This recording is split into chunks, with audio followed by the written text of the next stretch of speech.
다른 복음서 이게 동일하게 다른 복음서에서도 나오게 되는데 마가복음, 누가복음, 요한복음의 내용을 통해서 이 한 여인의 모습을 계속해서 설명하고 있는데 사복음서에 다 등장했다라는 것은 그만큼 이 여인이 행한 일들 자체가 어떤 중요한 핵심적인 요소로서 다가왔기 때문일 것입니다. 다른 복음서에서는 이 한 여인의 이름을 마리아라고 이야기하고 그 여인을 통해서 행하셨던 그 일들에 대해서 예수님께서 오늘 말씀하고 있습니다. 식사 시간에 예수님의 머리 향유를 왜 부었을까요?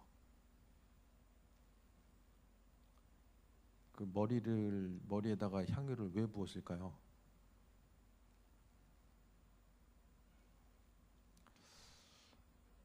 생각을 안 해봤죠? 그냥 성경에 부었다고 하니까 그냥 부었나 보다 하고 생각하고 그냥 주님이 기뻐하셨기 때문에 그냥 기뻐하셨나 보다 이제 이렇게 이제 성경을 보다 보면 이제 좀 이해되지 않는 부분들이 있잖아요. 이게 이제 문화적인 차이죠. 그래서 성경을 보고자 했을 때에 어떤 문화적인 배경들도 좀 알고 있으면은 좀 성경에 보면 좀 뜬금없는 내용들이 문화적인 배경들을 좀 이해하면은 조금 더 쉽게 다가올 수 있는 부분들이 많이 있습니다.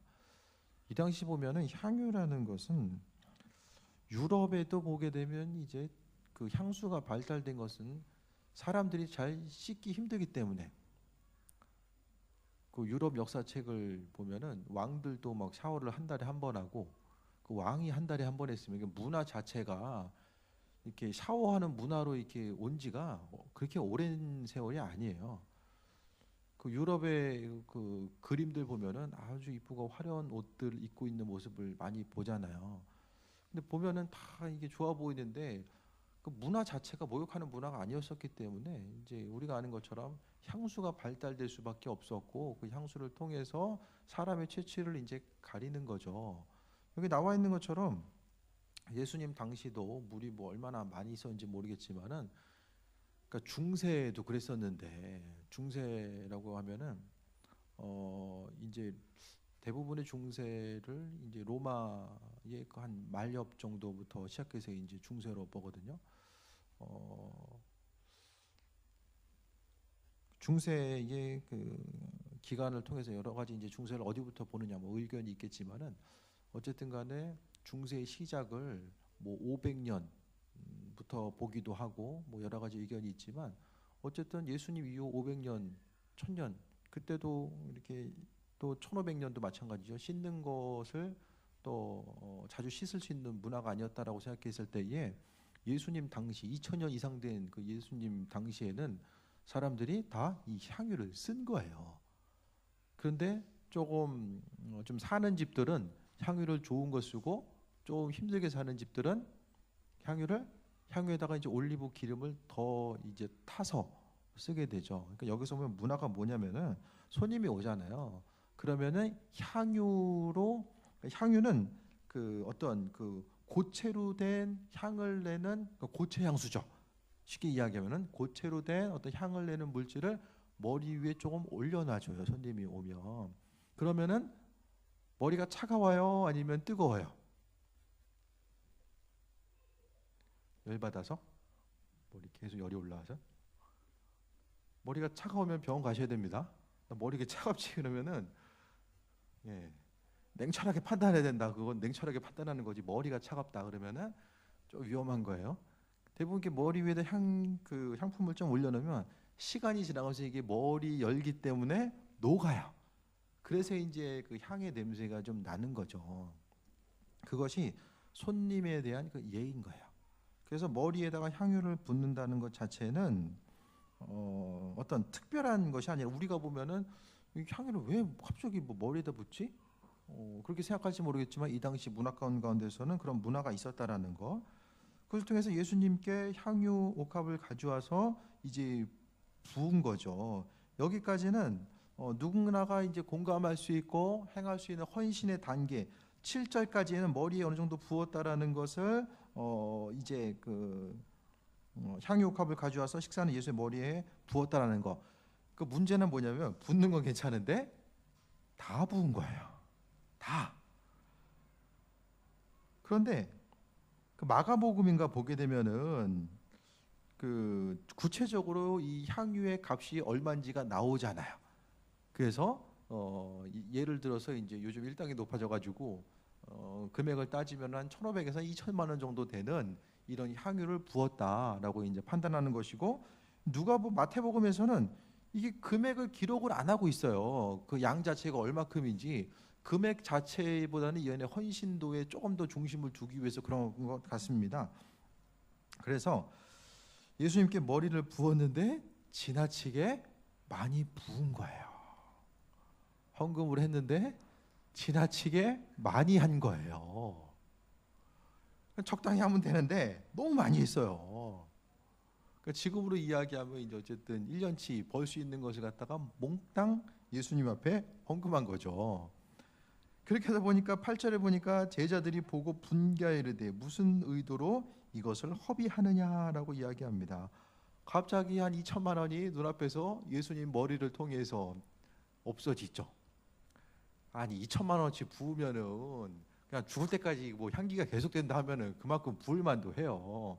근데 이 향유가 뭐 그 상태로 뭐 향유가 어떤 건지는 모르겠지만은 전체 다를 부었다라고 했을 때에 좀 이제 좀 상상력을 발휘해 보면은 그렇게 유쾌한 순간은 아니었을 거예요. 그런데 허비했다라고 이제 제자들이 분개하게 됩니다. 그러니까 제자들은 나름대로의 이 정의를 외친 거예요. 스스로 생각하기에 예수님께서 9절 좀 볼게요. 이것을 비싼 값에 팔아 가난한 자들에게 줄 수 있었겠도다 하거늘 이야기합니다. 그러니까 이것은 제자들이 생각했었던 공의, 정의 거죠.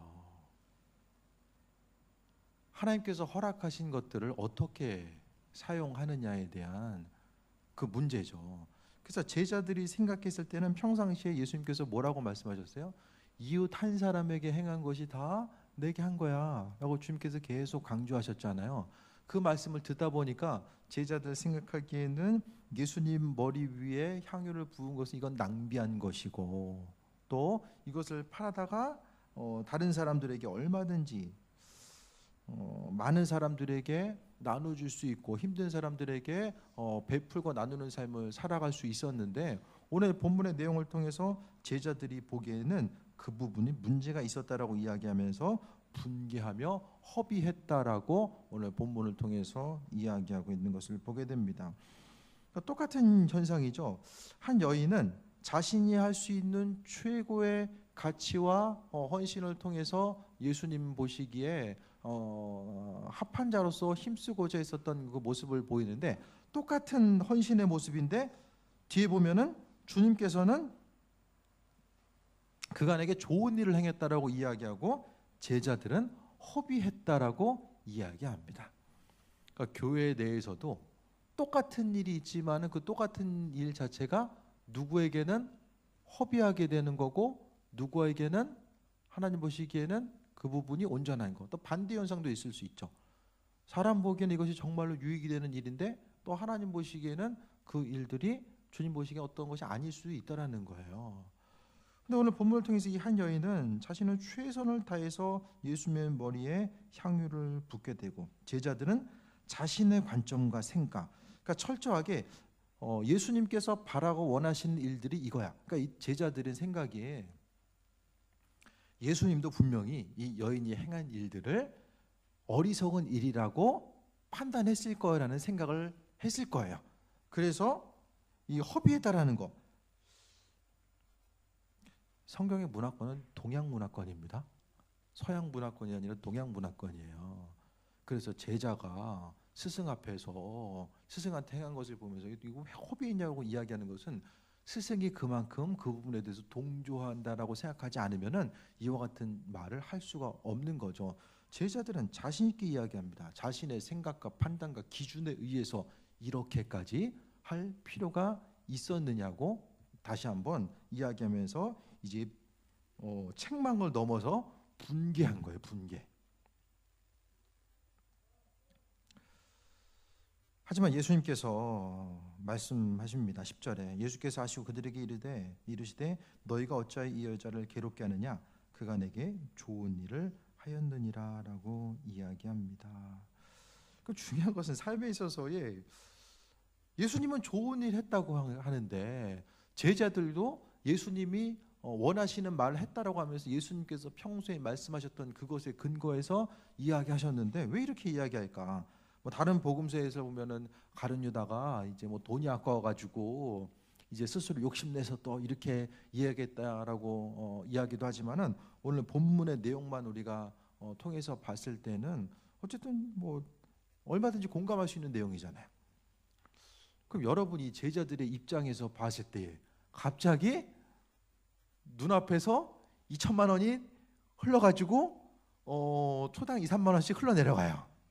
이 광경을 보고 있을 때에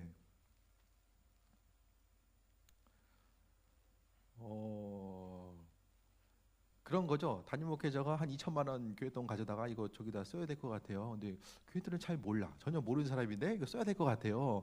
그렇게 했을 때에 교인들이 생각하셨던 목사님 왜 저러지? 뭐 이런 것과 지금 뭐 좀 비슷한 상황인 거예요. 그런데 다 당위성은 있는 거죠. 당위성은 있음에도 불구하고 이 중요한 것은 예수님께서도 가난한 자들 챙기는 것을 싫어한 건 아니었잖아요. 그런데 그것보다 더 중요한 일이 있다라는 거. 예수님께서 말씀하시는 것은 11절에 이야기합니다. 가난한 자들은 항상 너희와 함께 있거니와 나는 항상 함께 있지 아니하리라. 12절에 이 여자가 내 몸에 이 향유를 부은 것은 내 장례를 위하여 함이니라. 조금 더 우선순위를 두어야 되는 것이 바로 예수님께서 앞으로 십자가의 사건, 며칠 안 남은 그 십자가의 사건 자체를 예표하고 준비하고 나아가는 것, 그것이 더 훨씬 더 중요한 사건이었다라는 거예요. 그 주의 일을 감당함에 있어서 물론 다 주의 일인데 다 중요하지 않겠냐. 예수님이 주변 사람 한 사람에게 하는 것을 다 내게 하는 것이라고 분명히 이야기했지만은 그럼에도 불구하고 제자들을 향하여서 향유를 부은 것이 내 장례를 위함이다라고 분명하게 언급하고 있습니다. 이 여인의 예를 통해서 또 한 가지 볼 수 있는 것은 지금 보는 것은 쉽게 이야기하면 헌금 많이 해서 주변 사람들한테 욕 먹는 거예요. 헌금하다 욕 먹어본 적 있으십니까? 요즘 별로 없는 것 같아요. 헌금하다 욕 먹는 사람. 나름대로 최선을 다해서. 그러니까 그러면은 헌금을 얼마큼 하는 게 적당히 하는 거냐? 뭐 여러 가지 뭐 이야기들이 있죠. 뭐 빚내서 헌금하면 안 되고 감당할 수 있는 것만 하고 또 이성적인 그 관점 내에서 주신 것에 대해서 그냥 바라보면서 하고 요즘에는 이제 뭐 의무생활 하는 것도 힘들어하는 시기니까 지나치게 헌금하면서 욕먹는 사람 많지 않을 거예요. 근데 중요한 것은 헌금의 양. 예를 들어서 전에도 보고 비슷하게 얘기한 적이 있는 것 같은데 11조를 하더라도 이거 세금 띄고 해야 되냐? 아니면 그냥 그 세금 세 전후로 11조 해야 되냐? 세 후로 11조를 해야 되냐? 누가 좀 물어본 적이 있었어요. 우리 교회는 아닌데 누가 좀 물어본 적이 있었어요 옛날에. 11조는 그 세금 전후로 해야 됩니까? 세금 후로 해야 됩니까? 성경이 좀 그런 것도 좀 자세하게 기록해 놨으면은 좀 목회하기 조금 더 수월할 텐데 좀 자세하게 이렇게 얘기는 안 했거든요.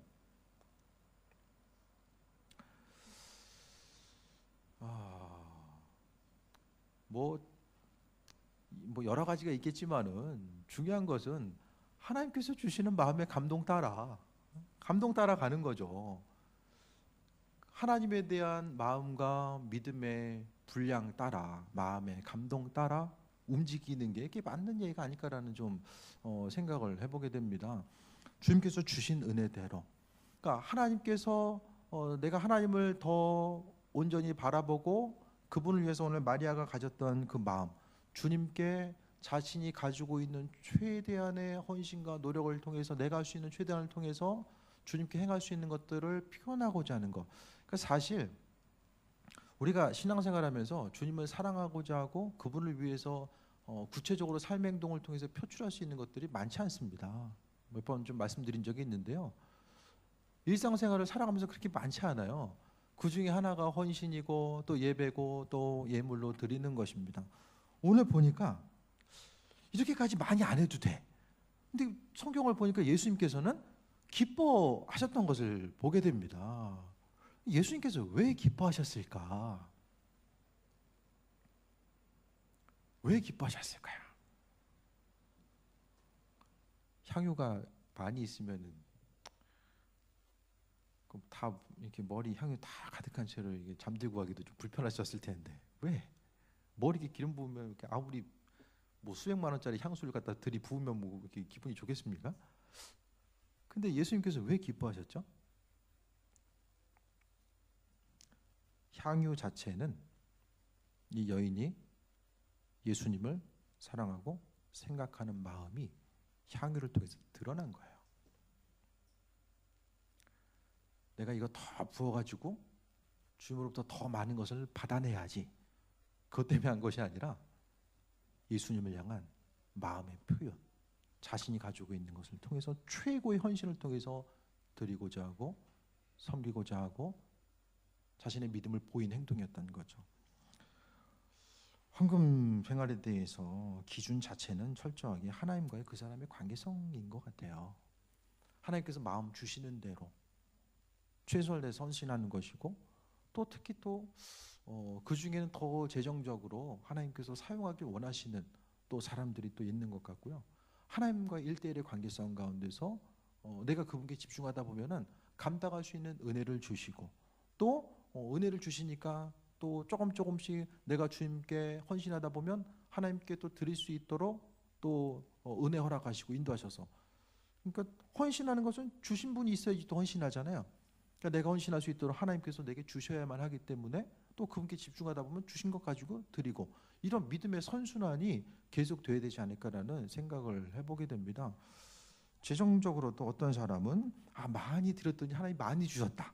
또 어떤 사람은 많이 드렸다가 정말 어려움 당했다. 각각의 사람들이 다 있겠죠. 중요한 것은 드리고자 하는 사람의 마음의 중심. 내가 힘들지만 주님 사랑하는 마음의 표현으로서 최선을 다해서 힘들어도 드리고자 하면 또 하나님께서 그 마음 기억하시고 은혜로 더하시지 않을까 그런 생각을 해보게 됩니다. 어쨌든 이 여인은 최선을 다해서 드렸는데 한편으로선 이제 제자들로 하여금 다른 사람들의 분노를 일으키게 하는 이런 주님은 기뻐하시는데 제자들은 분노하는 어떻게 보면 약간 좀 아이러니한 현상이 오늘 본문을 통해서 나타나는 거죠. 그래서 중요한 것은 우리가 헌신하고 수고하고 노력하고자 했을 때 재정적으로 뿐만 아니라 우리의 마음과 중심을 드리고자 했을 때 어떤 향유가 어떤 재물적인 것도 될 수 있지만 내 시간과 열정이 될 수도 있거든요. 그것을 하나님께 헌신하고 드리고 나아가는 이 과정 가운데서 우리가 하나님 기뻐하시는 것 여러 가지가 있겠지만 중요한 것은 장례를 위함이다라고 이야기합니다. 또 한 가지는 여인은 이 향유를 붓는 것 자체가 예수님의 장례를 위한 것임을 알았을까? 미리.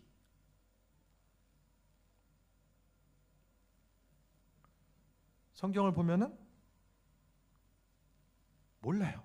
알았을 수도 있고 몰랐을 수도 있어요. 안다라고 가정했을 때는 정말 대단한 믿음의 소유자죠. 이 당시에는 예수님의 제자들은 예수님께서 예수님의 순환에 대해서 몇 번 말씀하셨지만 그것에 대해서 제대로 받아들인 사람이 없었거든요. 구약에서 이야기하는 계속해서 구약에서 이야기하는 메시아는 유대인들은 지금도 그런 것처럼 정치적인 지도자로서 외부적인 억압과 압박으로부터 구원해 줄 사람 그런 정치적인 지도자를 기대했는데 제자들도 아마 비슷한 맥락 가운데 흘러갔어요. 이 여인이 만약에 예수님이 그 순환 사건에 대해서 순환을 통해서 우리를 구원하신 분임에 대해서 알았으면 정말로 대단한 믿음의 소유자죠. 근데 한편 생각하면 몰랐을 가능성이 또 상당히 있습니다. 몰랐다라고 생각했을 때 그런 거죠. 지금으로 이야기하면 주를 위해 헌신하는 것 자체가 때로는 교회 와서 주일날 예배드리고 수고하고 헌신하는 거 또 재정적으로 하나님께 헌신하고 나아가는 거, 몸된 교회를 향해서 헌신하는 것은 그 중심의 의미성을 모르는 사람에게는 분개하게 하고 허비하는 거, 그거 똑같습니다. 믿지 않는 사람들을 믿는 사람들을 바라보면서 허비하는 거죠. 헌금하는 게 허비하는 거예요. 그런데 우리의 삶을 통해서 이 여인은 자신이 행했던 것이 무엇인지를 모르고 그냥 예수님을 위해서 수고하고 헌신하고 내가 그분을 위해서 무엇인가를 할 수 있다는 것에 대한 기쁨과 소망감 가지고 행하셨는데 13절 우리 같이 읽겠습니다. 시작. 내가 진실로 너에게 이르노니 온 천하에 어디서든지 이 복음이 전파되는 곳에서는 이 여자가 행한 일도 말하여 그를 기억하리라 하시니라. 예수님이 이렇게까지 말씀하실 줄 알고 했을까? 구약 신약에서 세례 요한을 가리켜서 여자가 낳은 자 중에서 가장 온전한 자다 이야기하셨잖아요. 그것과 더불어서 여인을 향해서 13절에 나와 있는 이와 같은 칭찬을 받은 사람이 신약에 누가 있습니까? 이 정도면 2천만 원 들여서 할 만하잖아요.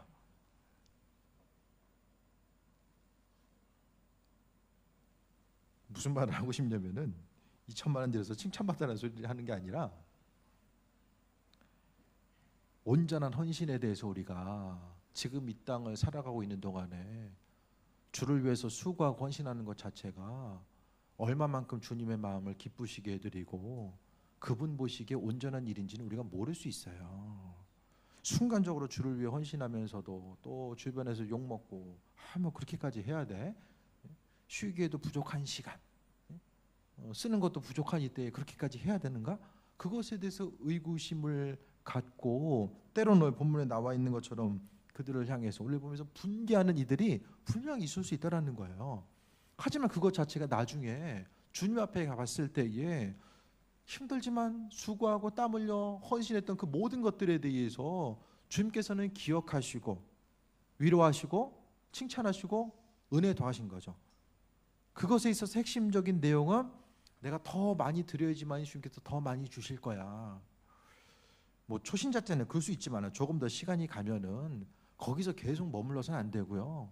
내가 정말로 주님을 사랑하는 마음, 처음에 그렇게 시작할 때라고 할지라도 점점 더 가면서 내가 주님을 더 사랑하고 주님을 향한 내 마음의 표현, 그 중심을 어떻게 나타낼 수 있을까에 대해서 고민하고 생각하다가 이와 같은 행동이 나왔을 때에 주님께서는 기뻐하시고 은혜로 임하시고 인도하신다라는 사실을 오늘 말씀 가운데 보게 됩니다. 향유를 부은 것, 이 여인도 자신이 어떻게 생각하면은 가지고 있는 것은 어느 부분인지는 모르겠지만은 많은 부분 주를 위해서 헌신하고 머리에 부은 것, 그것으로 인해서 제자들의 반응 때문에 순간적으로 당황했을 수도 있죠. 하지만 예수님께서는 바로 말씀하십니다. 가난한 자들은 너희와 함께 있지만은 나는 항상 함께 있지 않다. 그래서 12절에 내 몸에 향유를 부은 것은 내 장례를 위함이다라고 하면서 예수님께서 십자가의 사건을 이 시간을 통해서 다시 한번 예표하시고 그분이 당하는 그런 어려움들을 다시 한번 돌아보게 하셨다는 거죠.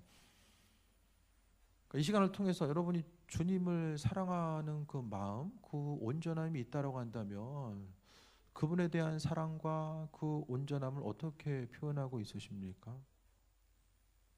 내가 하나님 사랑하고 있다라는 거, 그것을 하나님은 무엇을 통해서 알게 되죠?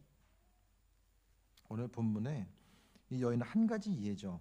자신이 가지고 있는 소중한 것을 주님께 아낌없이 드림을 통해서 스스로 가지고 있었던 어떤 주님을 향한 마음에 대해서 표현하고자 한 거예요. 그러니까 믿음이라는 거, 신앙생활이라는 것은 다른 것이 아니라 내가 주님을 향한 이런 마음이 있는데 그 마음이 어떻게 표출될 수 있을까를 생각하면서 내가 기쁨으로 자원하는 마음으로 주께 나와서 행할 수 있는 것이 무엇일까를 돌아보며 행하는 것입니다. 그 일을 행하고자 했을 때에 또 어려움도 있겠지만은 하지만 주님께서 기뻐하셨잖아요. 천지를 창조하신 하나님의 아들 예수 그리스도, 또 예수님은 하나님 자신이죠. 그 하나님 자신이 그 향기 많이 부었다고 기뻐하셨겠습니까? 예수님께서 가장 기뻐하시는 것이 무엇일까? 바로 마음의 중심이죠. 그 마음의 중심이 어디를 향해 있는가?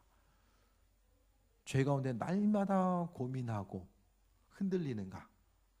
하나님으로부터 더 받으면 또 기뻐하고 못 받으면 실족하고, 그게 아니라 그냥 하나님은 하나님이라고 하는 그 존재, 그리스도 예수는 주님의 그 존재만으로도 내 인생 가운데 기쁨과 소망함이 되신다는 거죠.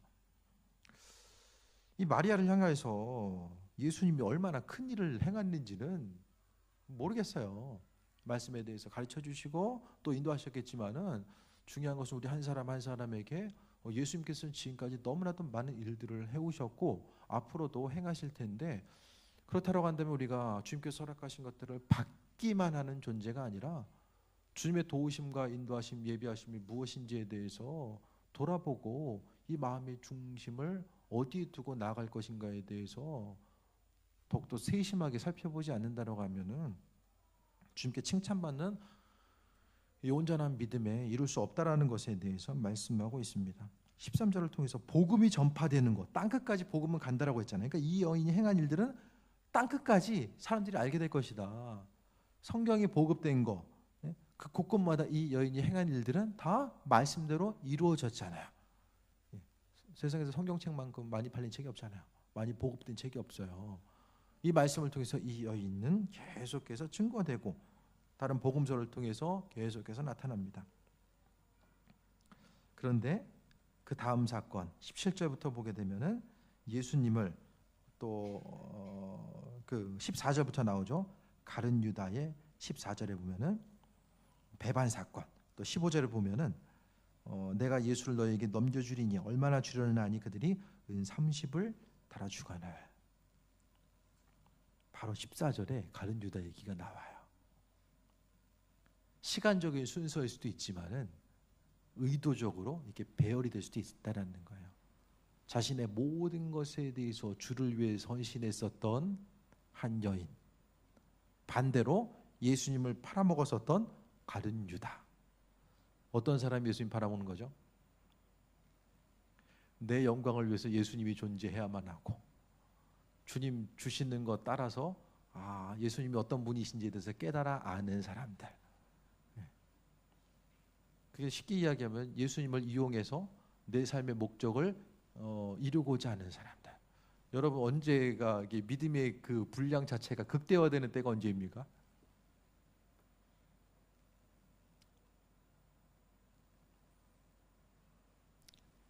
일이 좀 잘 되는 것 같고 눈에 보이는 일이 평탄하게 흘러갔을 때 주님 내게 나의 은혜를 주시는구나, 주님 나를 도우시는구나.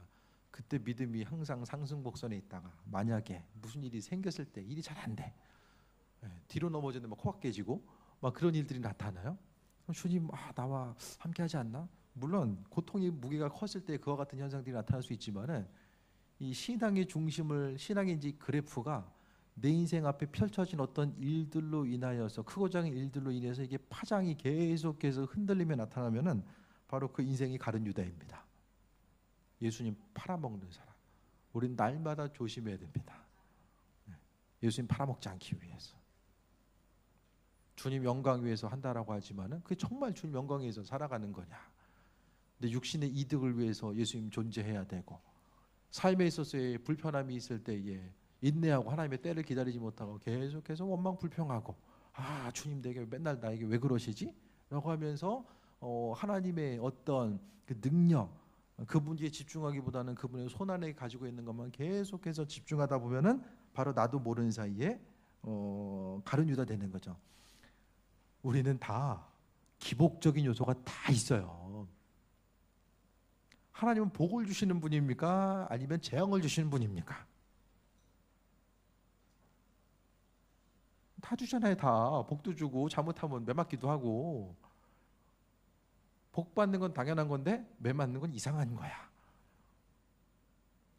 너무 그 공식관에 이렇게 가두지 마시고 삶의 순간순간을 통해서 하나님이 실제적으로 일하시고 인도하심, 그러니까 신앙생활에 대한 이런 고정적인 틀 자체를 계속해서 좀 내려놔야만 합니다. 믿는 자로서 이 틀에 대해서 내려놨을 때에 하나님께서 일하시고 인도하심의 뜻이 무엇인가를 조금 더 발견할 수 있게 됩니다. 여기 나와 있는 거 26장에 분명하게 나누잖아요. 13절에 나와 있는 것처럼 복음이 전파되는 곳에선 이어져 행할 일도 많아요. 그를 기억하리라. 그 다음에는 16절에 그가 그때부터 예수를 넘겨줄 기회를 찾더라. 똑같은 사람인데 오히려 예수님 더 따라다녔던 것은 가룟 유다인데 예수님 팔아먹을 기회만 찾고 예수님 왜 팔아먹으려고 했던 거예요? 더 이상 예수님이 내 인생에 유익이 없다라고 판단한 거예요. 이분 따라다녀봤자 내 인생에 더 이상 유익이 없겠구나 하니까 인생의 유익의 문제, 물론 사단이 그 마음에 불어넣은 것이 있었겠지만은 삶에 있어서의 육신적인 환경에 계속해서 예수님을 연결시키고 가다 보니까 이제는 조금 더 성숙한 신앙이라고 한다면 그냥 좀 간단하게 좋은 일이 있으면 좋은 일이 있는 대로, 어려운 일이 있으면 어려운 일이 있는 대로 하나님께서 내 인생을 통해서 그분의 살아계심과 인도하심을 비춰주신다. 그것에 대한 신뢰함이 우리에게 더 있어서 무슨 일을 행하든지 간에 삶의 중심 자체를 주님 기뻐하시는 거. 그러니까 신앙생활은 단순한 것 같아요. 주님 기뻐하시는 건 하고 싫어하시는 거는 안 하는 거죠. 적당하게 이렇게 타협하면서 하는 게 아니라 주님 원하시는 것은 하고 주님 원치 않는 것은 안 하는 거죠. 그것이 바로 영적인 감각이고 신앙 양심이고 해야 될 것까지 말아야 될 것들, 말해야 될 것까지 하지 말아야 될 것들, 이런 것들을 신앙 양심을 통해서 우리가 분별하면서 나아가다 보면 마지막까지 칭찬받는 온전한 삶이 될 수 있을 것입니다. 삶의 순간순간을 통해서 하나님 더 바라보시고 그분이 우리 인생 가운데 행하실 것들, 온전한 헌신의 모습이 무엇일까?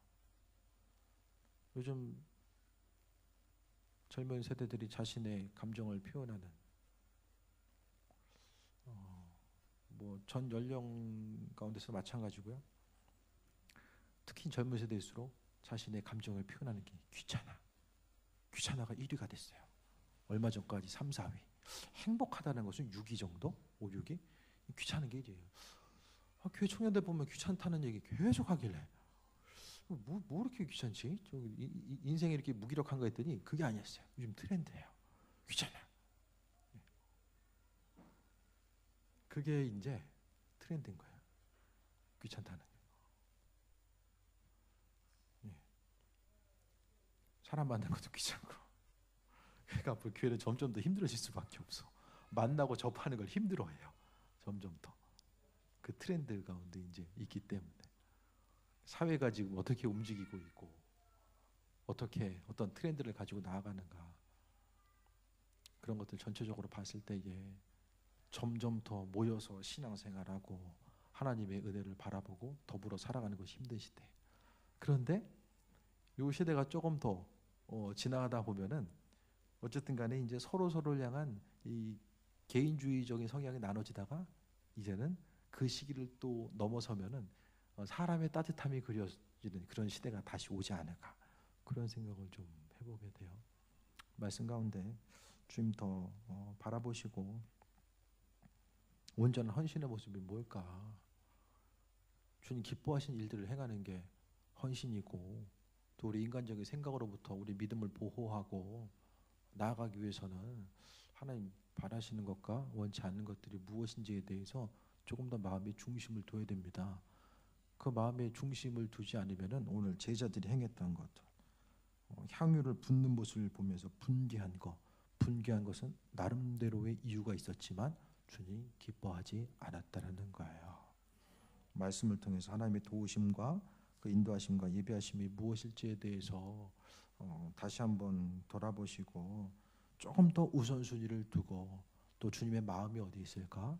그분이 행하고자 하는 것들이 무엇일까? 결국 우리가 우선순위 되어야 될 것, 그러니까 일꾼으로서 우리가 우선순위를 둬야 될 것은 하나님의 마음과 중심이 어디 있는가에 대해서 돌아보고 우선순위를 두고자 했을 때에 하나님 우리 인생 가운데 더욱더 개입하시고 함께해 주십니다. 때를 따라 공급하신 하나님의 사랑과 인도하심과 예배하심 앞에 더 마음의 중심 두시고 또 새해 먹고 나아가는 귀한 삶이 되시길 축원드립니다. 기도합니다. 하나님의 사랑에 감사합니다. 삶의 순간순간마다 하나님의 개입하심과 인도하심이 있는 줄 믿습니다. 주님 바라시는 일꾼 되길 원합니다. 예수님이 팔아먹었던 가룟 유다와 같은 주님을 이용하고자 하는 삶, 주님을 통해서 어떤 목적을 이루길 위한 삶이 아니라 그냥 있는 그대로의 주님의 모습에 만족하며 또 주님 앞에 나아가고자 합니다. 우리의 작은 헌신을 주님께서 기뻐하시고 또 칭찬하시니 감사합니다. 하나님, 주를 위해서 수고하고 헌신하고 또 땀 흘려 일하는 모든 일꾼들 하나님 축복하여 주시고 행하는 모든 것들이 아버지 마음에 합한 것 되어서 열매 맺길 원합니다.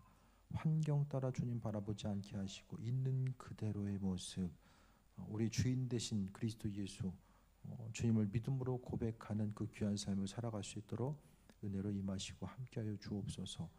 때를 따라 공급하신 하나님의 사랑과 그 예비하심에 감사드립니다. 하나님 영광 받으시옵소서.